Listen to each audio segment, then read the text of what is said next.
campoi berkat ki jing pen soi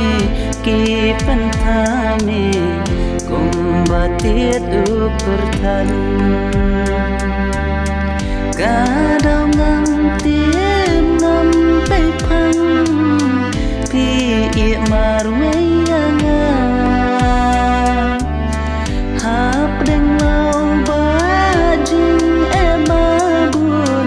tim shania moyanga pleng ka jing ie ka jong pi tang hashi teng lenti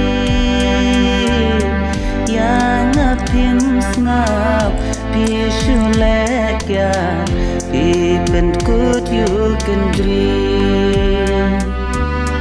kadau ngam tim ngam pai phang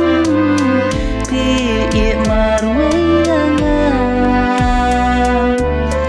hap deng lau ba jing e babun tim shania moyanga leng ka jing i ka jong pi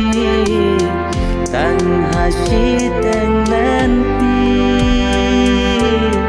yang apim ngap pi shulek ya pi pen kut yu kendri hap den jing i bun jing ten ju nga hap ya kun persha hen rei ba i pim ngau tu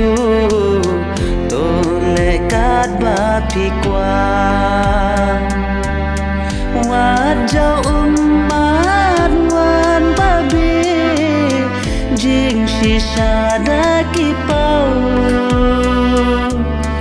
ho oi ngam la ban klet ya ti sa tang ki jing kan mau yad ba i yad shakma nang don lenti kila usabik sia shabi rupa ngan lot kamper yana